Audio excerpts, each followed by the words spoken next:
A lawyer here on YouTube by the name of Legal Mindset ended up making a video talking about the legal aspects of a recent controversy that has resurfaced through one of my videos. That, of course, what seems to be pirate software colluding with his lead moderator Khronos to artificially keep his hype train going. I'll provide a link to that previous video, to Legal Mindset's video, and he did an incredible job going into detail talking about those legal aspects. Well, there have been some updates to this story, like the fact that we now have proof that pirate software and Khronos have lied about Khronos being reimbursed from this hype train. So I hopped on a call with Legal Mindset. We kind of talk about a couple of things, like talking about the Twitch terms of service, some of the other legal aspects, and then we get into that update and really diving in to see what this update could end up spelling out for pirate software, like whether or not this could actually turn into a legal case. But I don't want to keep you guys waiting. Last 10 seconds, if you're new here, consider subscribing. Really helps out the channel. If that's a little too committal, just consider giving this video a thumbs up. Ends up boosting it in the algorithm, really helps it out. But regardless of any of that, just thank you for watching this video, and I hope you enjoy. Legal Mindset and I kind of just jumped right in, so I'm including a clip at the very beginning of this to kind of talk about Legal Mindset's history so you guys understand where his expertise comes from when we're going to be talking about a lot of like deceptive practices, things like that for the sake of this video. What is your qualification? Yeah, sure. So I'm a Florida Bar attorney, and I worked for the first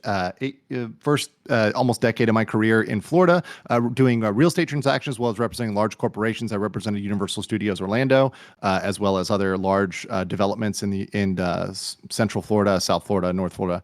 And then I transferred to in-house counsel, which I did for several years before I became kind of an independent shop myself. And now I primarily handle immigration law and also do some kind of freelance corporate work as well. So and of course, YouTube full time. So I'm a very, very busy guy. So you've definitely run into deceptive practices, things like that in your when I was under corporate counsel, that was one of my specialty areas. So I was in regulatory compliance. So I had to do that a lot. So I am very familiar with the Unfair and Deceptive Practices Act. I'd just like to thank you for having the time to have this conversation. You reacted to my video where I pretty much had compiled a lot of stuff that people in my Discord had gathered, people around the internet, to showcase that a very clear, heavy implication that behind the scenes, Pirate was, with the assistance of Khronos, inflating his hype train, meaning Khronos was donating to it before it would run out to keep it superficially elevated. My biggest issue with that was, number one, I thought that broke terms of service at that time. And number two, I thought legally that was entering into a pretty bad spot because it was, you know, misleading people that were viewing it that may be potential donators, and seeing it keep going, keeping it afloat might have, you know, misled people into donating into that stream. I looked at both of those issues, and once again, I think those are issues that have been brought up not just on this, but on other issues regarding, you know, the two kind of prongs. With number one is TOS,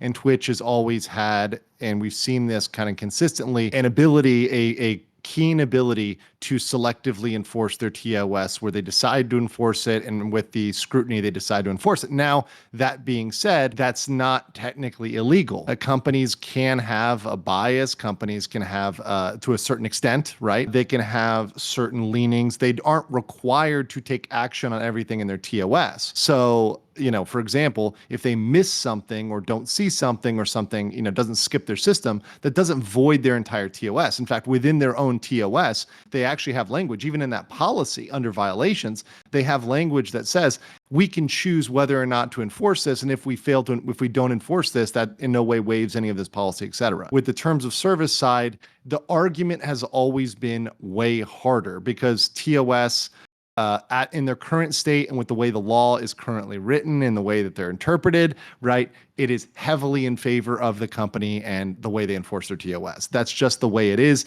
It's not, perhaps people think that's not fair. That's more of a moral thing or subjective thing, but legally, TOS have always been a hard argument. And going for stuff like, for example, breach of contract has been a very difficult battle, and you need a very specific violation that's very, very clear, and you need some way that they went, you know, out of their way in bad faith to, you know, terminate a relationship or cause damages to somebody. And it would need to be somebody that would actually have damages. So the TOS argument has always been weaker. However, the unfair and misleading side, I think that's the one of all of them, and especially not just for this claim, but for many, that has really been it's been untested in the context of an online platform like Twitch. There's other industries in which that has been very effective. And I'm talking about not just federal level, FTC level, I'm talking about state level, right? States have very aggressively used their Deceptive and Unfair Trade Practices Acts to regulate a lot of things, particularly if you think about regular industries. I was in a hotel industry, timeshare industry for a while, representing them.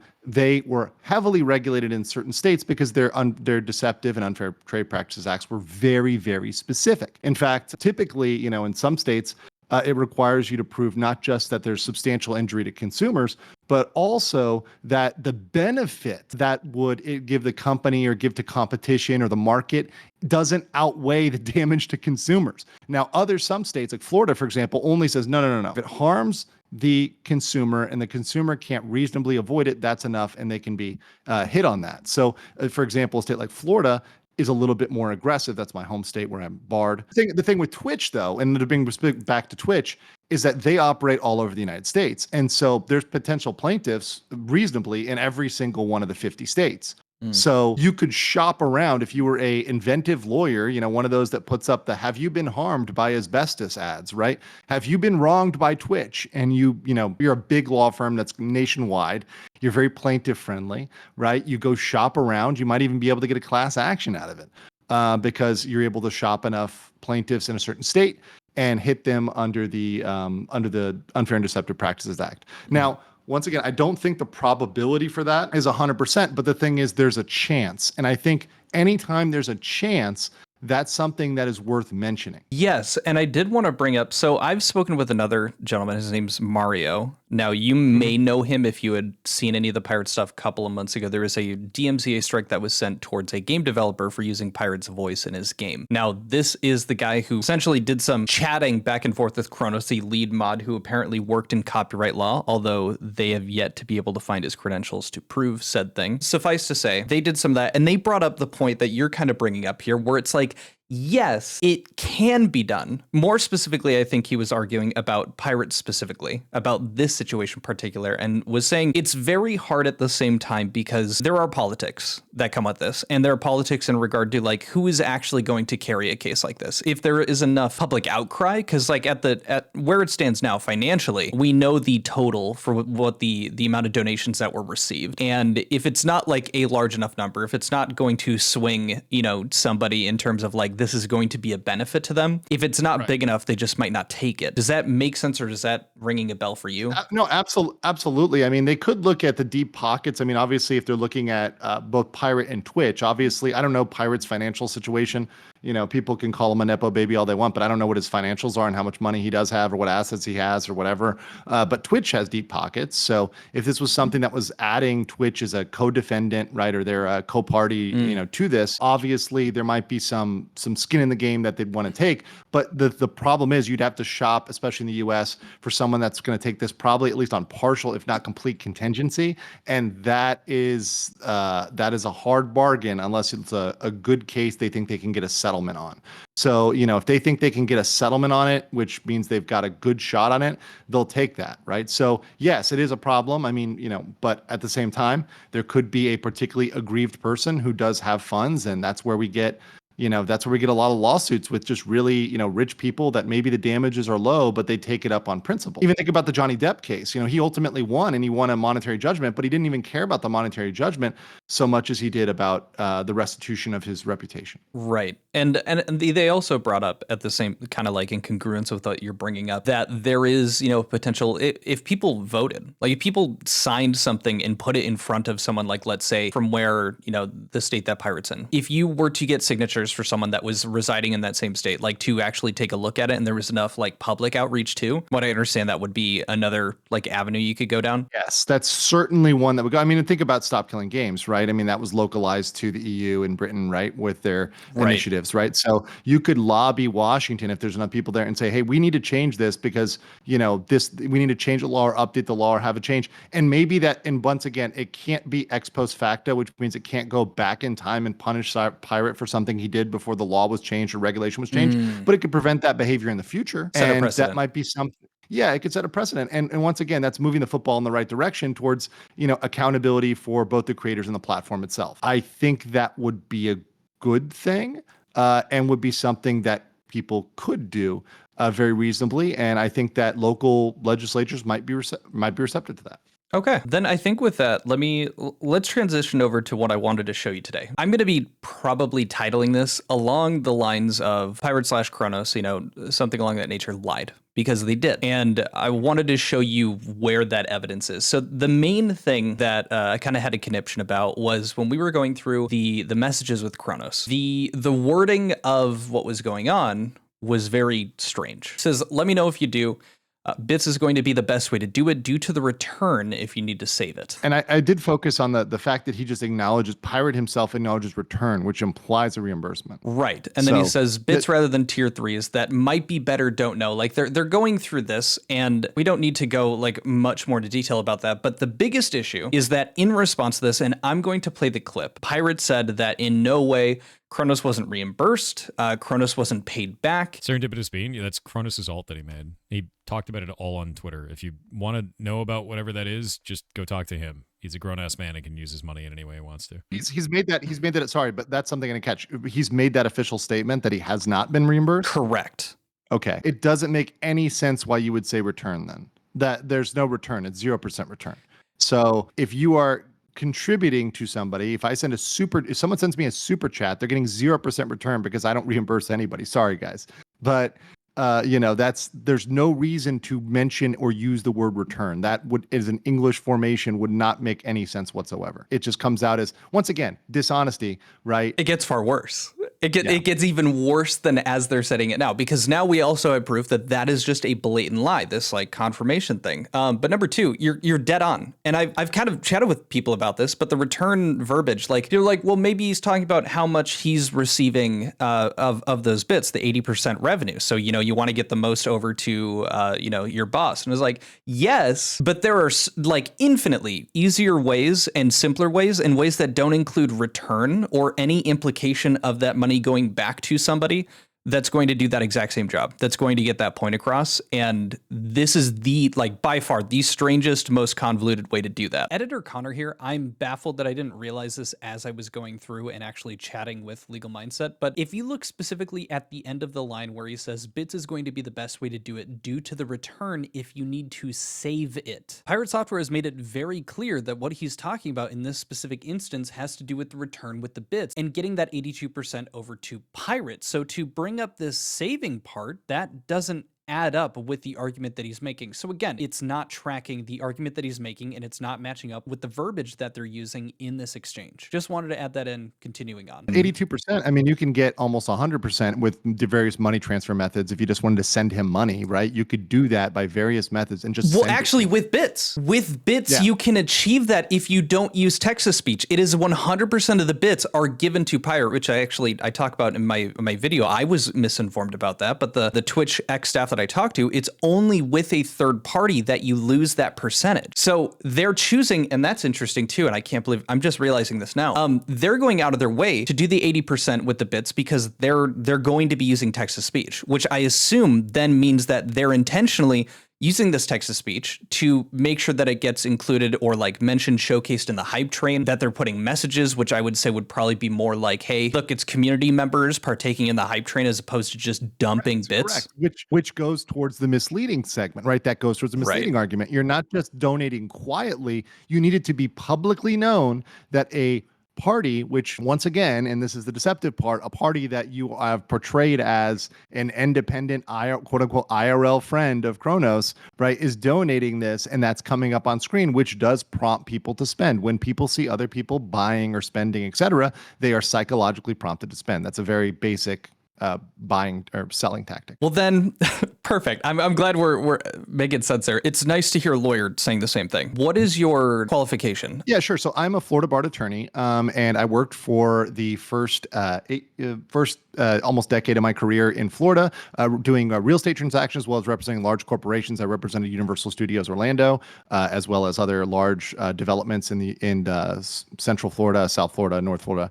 And then I transferred to in-house counsel, which I did for several years before I became kind of an independent shop myself. And now I primarily handle immigration law and also do some kind of freelance corporate work as well. So and of course YouTube full time. So I'm a very, very busy guy. So you've definitely run into deceptive practices, things like that in your When I was under corporate counsel, that was one of my specialty areas. So I was in regulatory compliance. So I had to do that a lot. So I am very familiar with the Unfair and Deceptive Practices Act. And typically for a prudent and conservative corporation, they try to stay well away from anything that comes close to that. And they try to develop policies and procedures that stay away from that. So when I see this corporation playing loose with this, alarm bells go off, right? Alarm bells go off that say, hey, you're flying close to the sun here. And just because, and this happens to a lot of people, just because it hasn't happened to a major streaming platform before doesn't mean it can't. You may well very be the test case, and you don't want to be the test case.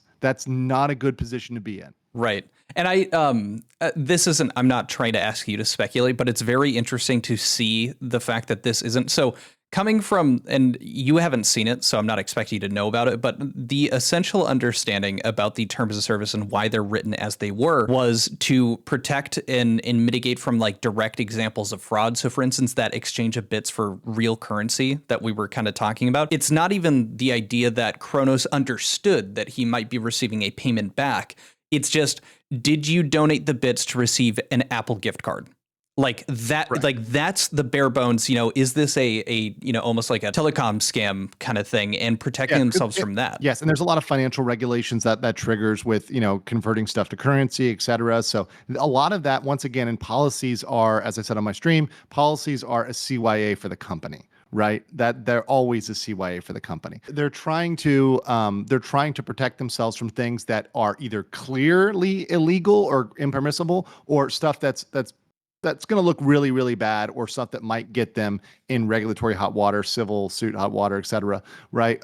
So obviously they're not, and of course, anything that's criminal, they're going to clearly put in the policies, right? So if there's something that's clearly a crime, they're going to say, yeah, you can't do X. Interesting, because they're not applying that at all for, in particular, if it is impacting the way that they receive money from the creators, you can very clearly see that there is a much more lax or a much less critical, like I would say application or maybe even description of those terms of service. Because like when we were talking about it, they're like, these are vague because they're addressing direct like instances of like very blatant fraud, versus they're being very concise about this and they're not choosing to be critical or descriptive, because at the end of the day, if someone is to be fraudulent in this way, because there has been no precedent set, because no one has gone after them in that way, there's only money to be lost by being constrictive in their terms of service here. That's kind of the secret sauce of writing policies. I've written hundreds of policies, and okay. The secret sauce is, okay, if it's clearly illegal, you're going to make sure that's illegal, right? So something like don't murder people, right? Obviously, we all know that, right?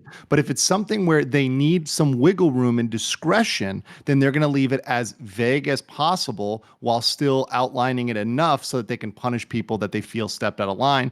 And like you mentioned, and this is very, very true on a lot of platforms, like it or not, it's just a fact, the big money earners get treated differently than the small plebs, right? So, the enforcement for the large folks is different because that is making them money, and they don't want to ban a top earner that's raking them in, I don't know how much Pirate is raking. I haven't looked at his money, but let's say he's raking in, $50K or $100K a month for Twitch. I don't know. I'm just throwing out numbers here. They don't want to stop the money train, right? That's their bottom line. I mean, he was a top 150 streamer. He had 15 to 20,000 viewers. He was getting paid $2,300 for 4 minutes of ad. Like, yes, he is absolutely one of those guys. Yeah, it's a lot of money, right? Yeah, so correct. He's making a lot of money, probably six figures for Twitch. Because remember, even with ad revenue and advertising, et cetera, like the creators only get paid a fraction of that, and the platform takes a lot. I mean, YouTube is no different, right? So, it's a massive money earner. Pirate was and is still, even with his loss of subs, is still a massive money earner for Twitch. Well, with that being said, sorry for the tangent. Let's move into. Let me show you this photo. Again, that claim, to reiterate, that was said in regard to the fact that there was no reimbursement, there was no return to Khronos for this hype train. So this is the first one I'm going to show you. This was in Pirate Software's Discord. As a matter of fact, it still is, which is why it was saved. The yearly Giga Train will begin on the 1st of April, 2025, 1500. Our previous record in 2024 was level 106 at 47%.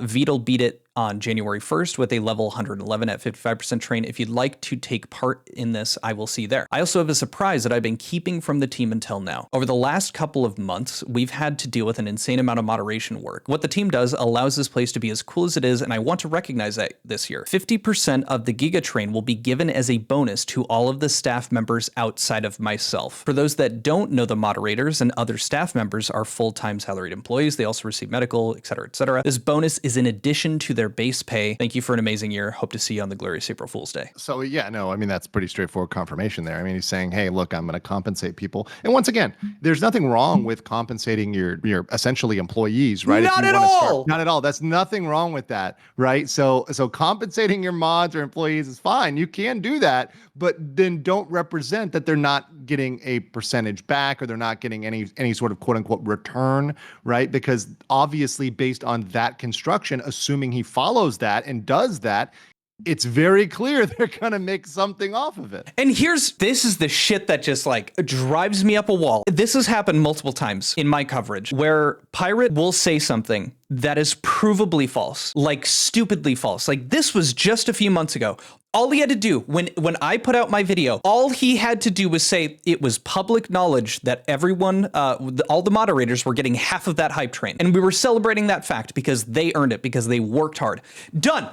There would be no video. I would be making a follow-up video saying I'm a fucking moron and I apologize because this makes sense, except he made an alt account, except they said that he was not getting a return, which that is not true. And if they wanted to fight the fight of saying, oh, you know what? Actually, we were worried that maybe you were implying that, you know, below the table past this agreement that was made that we were receiving half of it. We didn't want to make it seem like by saying, yes, we were getting a return, that was happening. We wanted to make it clear that, no, we were getting half of the hype train. That would have been fine. But then you obfuscate with the alternate account. You're having these conversations behind closed doors when they didn't need to be if this was already public knowledge. Exactly. There's nothing wrong with that scheme at all whatsoever. And once again, I think this is a trend with Pirate is just his need to just say no as a guttural response, as an instinctual response, rather than saying this is a nuanced thing. Yes, they're getting reimbursed. However, right, there was no separate agreement other than the hype train agreement, other than the overall bonus agreement, which was public knowledge, right? So there's no secondary agreement with Khronos. That's just the agreement that would have resolved the issue. That would have been, oh, okay, all right. Oh, that's what he was talking about, right? So yes, you're exactly right. And I think that's one of the issues with Pirate at large. Once again, I don't cover the other drama stuff, but right. I have followed it enough to know that he at certain points could just say a very directed mission and just say, yeah, that's the way it is. And I think a lot of this stuff would calm down and a lot of stuff would really go away. There wouldn't be much critique. 100%. And that's kind of just where it gets into like, I don't think it would have been, it would not have been an issue had he just said something along those lines. That's where I fall into, and the same as like all these people that view him. And if you haven't kept up with the previous Pirate stuff, essentially my goal is whenever I'm making something like this, I'm happy to say that I'm wrong. I'm happy to, follow up in updates and be like, I got this wrong, or I agree with Pirate here, etc. And so the same thing all the time. I do the same thing all the time in my coverage. If I discover, I'm covering the Johnny Somali case in Korea, and sometimes I'm researching, I'm working with Korean lawyers, friends who know the Korean law, and sometimes we'll find something in Korean law and be like, oh man, we just found something. We got to update our coverage because we didn't know that. Genuinely, we didn't know that. So hey guys, here's an update. I was wrong about this. Sorry, this is the updated information. This is the corrected information. Go on this corrective information. And I think that brings authenticity to you. And I think that's something that's kind of missed when you just can't be wrong. Right. That's the problem. And that's where, the kind of, as I said, the lolcow status kind of comes up when exactly it transforms so you just cannot be wrong. Yeah. And so to circle back with that, Khronos ended up messaging me. It's been a minute because he's, whatever he's got going on. It's a matter of I want to, because I'll see the argument. I will make arguments on behalf of either side if I think that there's a good one to be made. And something similar was happening here where I was like, well, maybe there was an agreement, something like that. I didn't even see this at the time. And then he said, no, absolutely not. It's like, well, number one, your verbiage makes zero sense. So even if that is the truth, the fact that you aren't even addressing it, or you're giving a bullshit reason that does not explain away the issues that people have, that's weird. And that's not going to be, dismissive in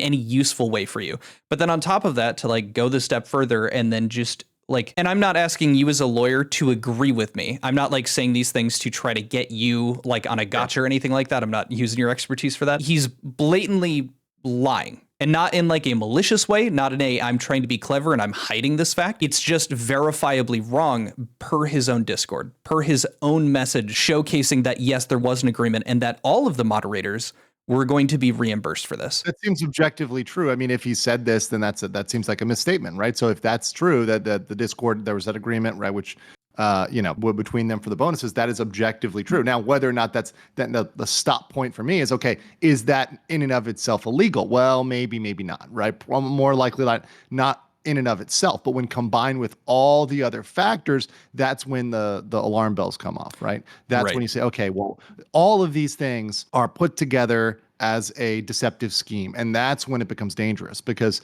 you're seeing more of the dots there. And honestly, yeah, if he didn't make an alt account and didn't act like he didn't know who it was or anything like that, if he had just kept it silent and did a donation, well, number one, we wouldn't know, so there wouldn't be an issue. But number two, there would be no deception. And that's kind of like the crux of that argument. It's like, okay, well, if you're saying that it's okay with these, well, now we need to understand why you were doing those donations to keep the train afloat. Because that, even these, the things that I'm talking about, that's more talking about how people look at this as scummy behavior. It's not even talking about the legal deception. It's just like you would at least be, people wouldn't be nearly as like, this feels disgusting and deceptive as they do now knowing this. Oh, absolutely. I think from a moral subjective standpoint, I think absolutely people feel like they were tricked, hidden from, lied to. And that's I think a natural outcome of his own behavior and his own actions. My only question is there any practical reason? So is there any limitation? Because I don't know this. I'm not an active Twitch user to that extent. Is there any sort of practical limitation on Khronos, like, for example, a donation maximum or some sort of cap that would keep him from doing it on his main account? No, and we do have the reason for why he did this. And so he's shared that online as well on Twitter. And essentially it was people would be getting harassed by looking up, for instance, the VODs of the donations, or like when you donate on your main account as like someone like Khronos is a public figure in that group, or anyone that donated, they were saying that people were getting harassed and messaged and, found and tracked with that information, either from the VOD being saved or from it being live, people reaching out to those people. So he's saying that he was being harassed for giving donations as a moderator? So yes, because Pirate Software was in some hot water too with like the OnlyFans stuff. Okay. So people were reaching out to the people and that was covered in when I talked yesterday with the terms of service. They're like, well, actually, they only will like go after you for impersonation if you're going up, like in terms of like if you're like impersonating Asmongold versus impersonating a friend of yours. So even if Khronos was kind of being a weird fuck for pretending that he had a friend, the main issue with that is that it's not like you're not potentially tarnishing a brand by doing that. You're being deceptive and it doesn't cover that. But my biggest issue with this argument that he made, which was he didn't want to get harassment, is number one, he did 100 tier 1 subs on his personal account before he did the others on the alternate account. So his name was already there. They deleted the VODs after. So in two separate ways, you tried to number one, it would have been corrected because the VODs were deleted. And number two, the first thing you did was donate 100 tier 1 subs under your main account. So that doesn't add up with what you were trying to prevent. That does not explain, like, your behavior is not matching up with the excuse you're giving. Right, I guess then that makes it feel more like an excuse. Yeah, exactly. No, it absolutely does. And once again, this is unnecessary. I think overall, as a construction, it's unnecessary deception. Like, this could have been all mitigated by just being upfront with it. And I understand. Look, harassment in certain circumstances can be very real and very serious. And there are certain circumstances where, yes, you want to prevent that and you want to take measures to do that. But in this particular case, I don't think it was necessary for Pirate, especially ex post facto after the fact, to try to hide the ball. And they didn't take those legitimate steps. They took illegitimate ones, and that's right. And then the last thing here is just kind of showing the train announcement afterwards. Got all the numbers for the Gigatrain. You guys amassed a total of 75,000. It was slightly less, so I rounded it up. Half the Gigatrain comes out to 37.5. We currently have a staff size of 15, not counting me. The split evenly for all staff members comes out to $2,500. So this bonus will be applied to everyone in the org outside of myself. Payments will go out at the end of the month, and then the other 37.5 went to the Ferret Rescue. There's just kind of like the follow-up proof that yes, the moderators were paid out, excluding himself, which I think was expected. It's also an additional confirmation that yes, absolutely, Khronos was paid on behalf of this hype train, and they also knew full well going into it. So then it becomes a matter of, oh, now it's seeming, I would say, more clear that an argument could be made that there was also an incentive for Khronos to be deceptive about this, that he actually had skin in the game. Right. Yeah. No. That adds to the evidence. Once again, it's in saying this was the arrangement before, because you said here's the arrangement before. Here's a Discord message that confirms it before. Here's afterwards confirming the payout itself. So saying yes, there's indeed a payout. Now, some people may say, oh, well, that's not equal. To he's not getting 82%, but there's still a payout. Yes, and it would be in his best interest to make sure he was maximizing that to get that return. Correct. Which, once again, let's go back to this and reinforce this. If you just been clear about that, that's fine. It's like, for example, saying you go to a convenience store and there's a 2-for-1. There's a buy one get one free. You're like, oh well, I'm going to buy this because I get an extra thing for free. There's nothing wrong with saying, hey, I'm getting a bonus off of this. So yes, I have a incentive to donate more now versus later because I'm getting a kickback on this. So I'm getting at least a piece of that money back, so it goes a further way, and it helps Pirate